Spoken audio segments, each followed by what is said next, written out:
There are some houses people just don't want to live in, regardless of the price, like a home where an infamous crime happened. And it made me think, what happens to these homes after they're no longer in the news? Police, what's going on by 515th Street? What's going on there, ma'am? It is one of the greatest unsolved crimes in history. And this is the moment Watts realizes he was caught on a neighbor's surveillance camera backing his pickup truck into his driveway. Out of view of the camera, he is loading the 3 bodies on the truck. I looked through the MLS today, and over the last 10 years, there hasn't been one home that's been sold in our area that's listed as having been the scene of some sort of horrific crime, like a homicide. And I've had clients that have asked me, Kevin, do you have to disclose this sort of information if you're selling a home? Well, there's a lot that a seller has to disclose, but death in the home isn't one of them. In Colorado, the seller's under no obligation to disclose anything that might stigmatize the property. So you're not going to get that information from the seller. In Colorado, a listing agent is prohibited from telling you anything that might stigmatize a property, so they can't tell you if a crime happened in the home. I mean, if you knew a homicide had happened in a house, would it prevent you from buying it? And we want to get back to that breaking situation at the home of Gannon Stauch in El Paso County. Our crew there at the scene saw a flash, heard yelling. We know police have been in and out of this home all night as a search for the 11-year-old boy continues. Recently, there was a quadruple homicide in Peyton, Colorado. It was in a neighborhood where you really wouldn't expect anything like that to happen. Now, this house is probably going to go through some legal proceedings, and then it will hit the market in the not too distant future. And I just got to wondering, will this buyer know about those deaths? Probably not. And really, there's a chance they may not even learn about those deaths until after they moved into the home and met the neighbors. I had a friend who got his real estate license, and the first contract that he wrote was for a young woman moving into her first home. They had scheduled a walkthrough, and as they were walking through the property, a neighbor came over, and they got to talking, and the neighbor mentioned that the person who had lived there before was another young lady who had been killed, and that buyer ended up backing out of the contract. I have a couple of friends who had found a house that they liked, and we were going back for a second showing, and she invited her parents out to take a look at the house with them. Now, as we looked at the house the first time, we noticed that the carpet in the master bedroom was slightly different than the rest of the carpet, but we hadn't given it much thought. Well, they loved the house, and they were getting ready to put in an offer, but her mother ended up doing a little bit of research and found out that the previous owner had offed himself in the home. That was the reason for the new carpet. They ended up deciding to buy another house. I started this video with 2 news clips about 2 very infamous murders that happened at homes in Colorado. The John Benet Ramsey house initially sold, and it was held by an investment company, but it is on the market, and it's been on the market for over a year, and it's seen over $1 million in price reductions. But it doesn't seem like anybody wants to buy it. The house in Frederick, where Chris Watts killed his family, sold for a pretty substantial discount at $600,000 just over a year ago. Now, the new owners did know about the murders, but they decided to buy the house anyway. Only a handful of states require somebody to disclose if there was an unnatural death in the home. And usually they put some sort of time limit on it, anywhere from 1 to 5 years.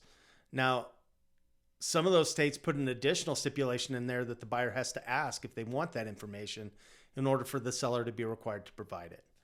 And Colorado is one of those states that doesn't require any disclosure, whether you ask or not.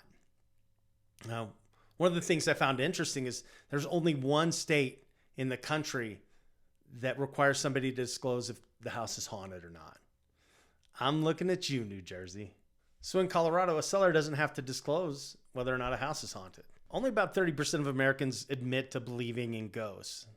And if you have a good ghost story, I'd love it if you'd let me know in the comments. And while you're at it, please hit like and subscribe. And while you're doing that, I'll tell you a story. Would you buy a house that was haunted? Maybe you live in a house that's haunted. If you were selling it, would you tell the buyer that you've experienced paranormal activities in the house? Like I said earlier, about 30% of people say that they believe in ghosts. Now, I did graduate 2nd grade, so I know that that leaves about 70% of people who don't admit to believing in ghosts, which is about the exact same percentage of people who said that they would buy a haunted house provided it fit their needs. In all this country, I'm only aware of one house that was ever determined to be legally haunted. Now, this story relates to real estate disclosure, so I'll go ahead and share it with you. The story happened in New York, and it's called the Ackley House. The owner of the Ackley House had written pretty extensively about how her house was haunted. She'd even had some of the work published. She sold the house in the early 90s, but she had decided that she wasn't going to disclose these hauntings to the buyer. Well, New York didn't even require sellers to disclose this sort of information. Now, the buyer found out about the haunted stories and decided to back out of the contract. The buyer sued. They lost the first case because there was no requirement for the sellers to disclose anything about the house being haunted. But the buyers did win on appeal. It's an interesting case that's still taught in law schools today. It's called the Ghostbuster ruling. Again, it's the Ackley house. Check it out. The home has since been owned by several celebrities, and it's a beautiful house. It sits on the water. I think anybody would love to live there. They all claim to have not had any paranormal experiences, but it is still the only legally haunted house in America. Here's a quick question for you. What if you bought a haunted house and it turned out to not be haunted?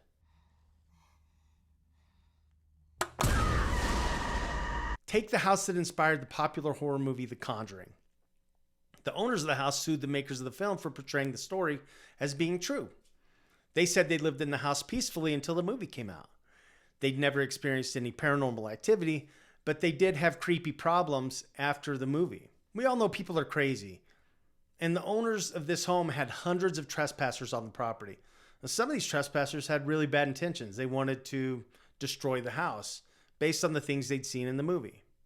Well, in the end, the owners were tired of the madness and they decided to sell the house. Today, it's a tourist attraction, so if you're into touring supposedly haunted houses, you want to go check it out, you can do that. You don't have to trespass. All you have to do is buy a ticket. A couple of things I saw on the website that I thought were interesting. One was that you can actually camp on the property of this home that is supposedly haunted by this witch from 150 years ago. The other thing they'll do is periodically, I guess, they'll bring in the lady who was played by the lead role in the movie The Conjuring, and her last name's Perron. They're super controversial. There's a lot of question marks about what they did, but they are the ones who are behind the story of the Amityville Horror House, as well as The Conjuring and several other horror movies in that kind of that genre. So if that's your thing, go check it out. If you've been, let me know what that's like in the comments. I'm not really a haunted house guy, but it sounds like there's a lot of creepy stories and a lot of cool history, and I would love to check out that house myself. And we've talked a lot about homicides and haunted houses, and I just thought I'd throw one more crazy thing in the mix a lot of people don't think about, and that's cults. We have a lot of cults in Colorado. There's a lot of open space, and they tend to flock here.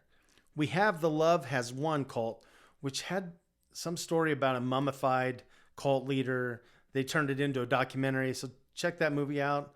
We have the 12 Tribes cult here in Colorado in a couple of locations, and then even the infamous Heaven's Gate cult got its start in eastern Colorado. I think it was out in Yuma County. In 1975, the Heaven's Gate crowd, they expected to catch a ride on a spaceship in the Colorado National Monument.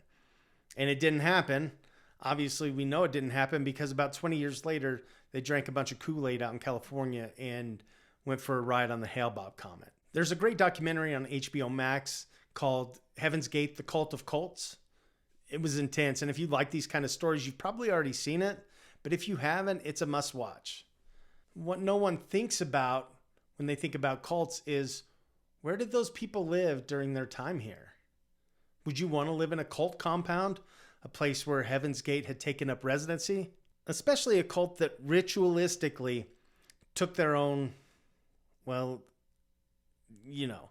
I have some friends who bought a piece of land out east of town, about 100 acres, just a little under, and that land had belonged to a cult. It was pretty obvious it wasn't a typical residential home when they bought it, but they had big plans for the property, and since then all they've done is make it incredibly beautiful, and it's one of the prettiest places that I've ever seen. But at the time, there were a lot of outbuildings that had been put up to house people who were in this cult. And they went through and put together a pretty decent history. So if they decide to disclose it, they can tell somebody a lot about the cult that was there, but they're not under any requirement to do so. So if you knew a place that you loved had a cult living on it, would you buy it or would you be a little bit scared? Let me know in the comments what you think. I'm not sure. I guess it might depend on the cult and the story of what happened there. Now, some things do have to be disclosed. The contract says that the seller has to disclose any adverse material defects. And that just means stuff that's wrong that they know. The point of this video is to tell you that your agent, say it's me, isn't under any obligation to do an inspection on the home. In fact, we're almost forbidden from doing that. What we are required to do is tell you about things that we actually know are wrong with the house. If I see the roof is bad, I'll tell you. If I see the foundation looks like it might have problems, I'll tell you. And then I recommend further professional advice. Now, as an agent, if I did an inspection on a home and I missed something, there's a pretty good chance you'll come after me and say, hey, my agent inspected this and missed it, and now I have a big expense and I'd like to sue you, and I would lose. That's why I always recommend getting an inspection on any house you buy, whether it's new, whether it's old, doesn't matter. Get an inspection. Always get an inspection. Never don't get an inspection. The other thing you want to do is do your own research. It's probably fair to say that most people spend more time researching their next vacation than they do researching the actual house that they go under contract on to buy. Some of the things you're going to want to research are the HOA documents. Usually you'll get those within a week to 10 days of going under contract on a home. And read through them. I mean, word for word, line by line. Go through the whole thing, because those things can be scarier than actually buying a haunted house. Look for crime stats in the neighborhood. I do have a free service I like to use, and I recommend it to everybody. I'll put a link to that in the description below.